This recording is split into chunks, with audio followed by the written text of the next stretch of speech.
It absolutely is all right, because 9 points the lead over Manchester City and Aston Villa now, with City in action away to Liverpool in the second part of Super Sunday tomorrow. I mean, and since that defeat to Manchester United, Merson, the response has been the response of champions-elect, hasn't it? I would say so. I think they've been outstanding to bounce back and, to go to Leeds and win by 4 and then go and beat a decent Sunderland team, who I think are a very underrated Sunderland. They made it difficult for them. But when you look at the result in the end, easy 3-0 win. But, yeah, absolutely outstanding. He just can't get it right at the moment, what to do, Arteta, in.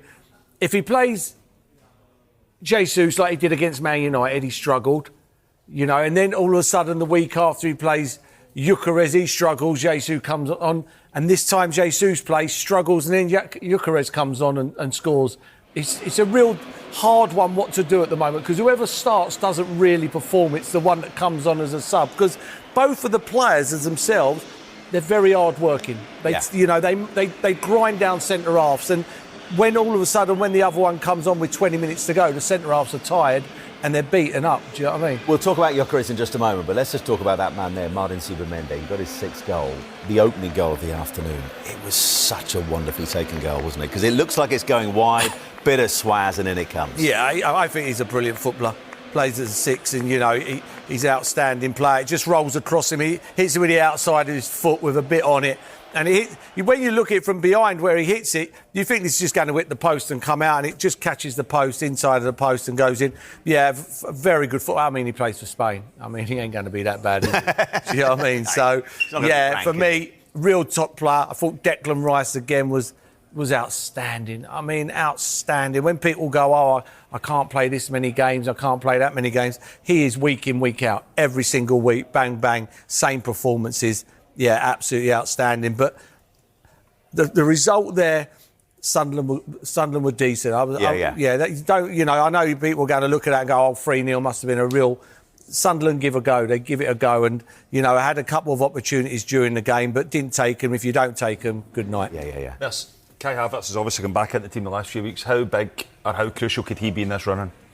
Yeah, I just think it's his calmness on the ball. Do you know what I mean? Plus with him in midfield, because I don't think they got a lot of goal scorers in midfield. Like Rice doesn't really score. Odegaard not a goal scorer. Zubimendi bar today not a real. So you putting him there, he gives you them goals as well. He gives you an extra body on the pitch to give you them goals. Very calm, very relaxed. Picks out Gyökeres for the goal. Yeah, good footballer. Yeah, a good footballer.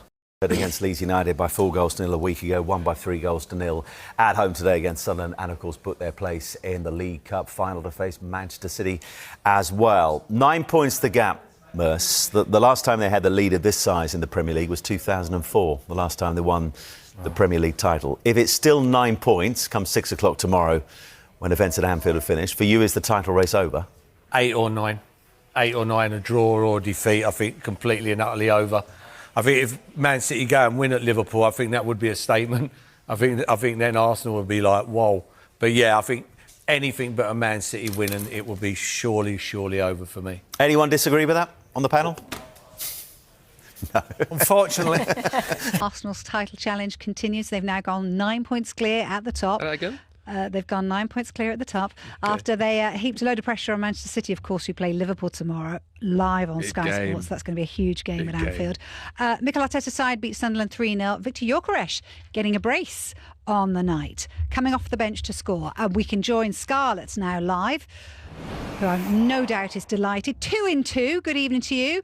For Gyökeres, lovely finish as well. Do you think he's silencing the doubters now?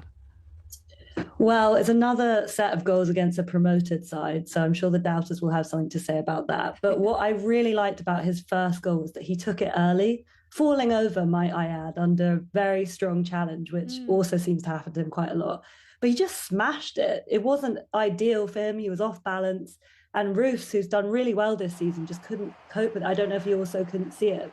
But yes, absolutely. And he scored at a really important moment in the game for Arsenal, because I think getting that daylight settled a lot of nerves in the stadium. Yeah, I'd agree with that. I mean, listen, everyone's going to say things about Gyökeres and the teams he's scored against. I mean, Leeds, one of them was a penalty, Forest, Burnley, Everton penalty, Leeds, Sunderland. But like you said there, I think we have to be positive about Gyökeres. He has scored, and they were key goals at key times.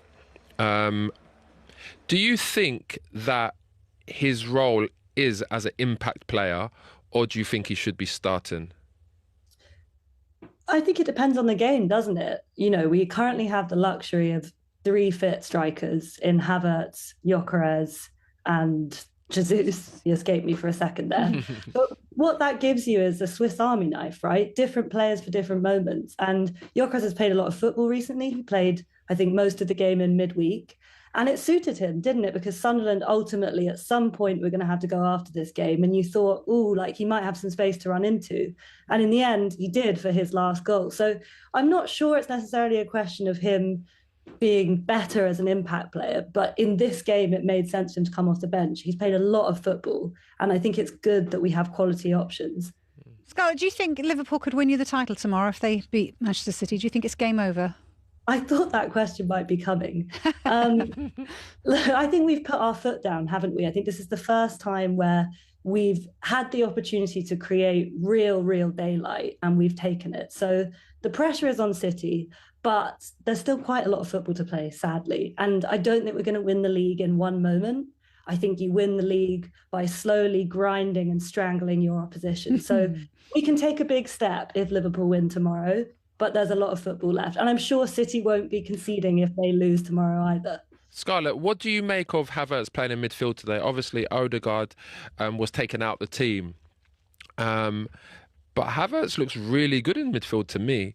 What do you think about him? You're not a fan of Odegaard, are you? Let's just put it out there. You're not a major fan of Odegaard, are you? No, see, Scarlett, she's trying to throw me under the bus. I'm not. I'm just saying, you often talk about him. Arsenal being better without him. What have you been saying about our captain when I today? say my thing about Odegaard is that he's an attacking midfielder, but I want to see him pick up the ball in more dangerous areas up the field, get on the half term, start having shots, like Havertz was doing today, looking for them forward passes. I don't want to see him getting the ball off centre halves and playing it wide. They can do that. Well, I think that's fair. I think Arteta's said about Odegaard that he prefers when he gets the ball higher up the pitch, and he does definitely have a tendency to drop deep. As far as Havertz in midfield, I think today it was a good game for him to play there. And like I said about our strikers, we have this range of options at the moment in midfield as well. And against a physical Sunderland side, where I guess they were, going to do their best to bully us and unsettle us, for want of a better word, you want a big guy, you want someone who can resist that. And I think what Kai does really well is bring the best out of people around him.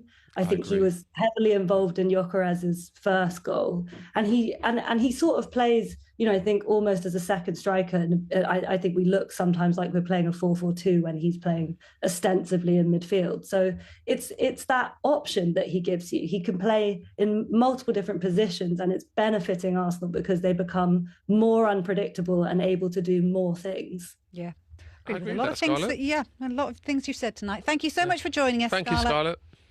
And Thank you very much. That Swiss Army knife reference. I did like that. Yeah, that was good. Brilliant. Okay, let's turn our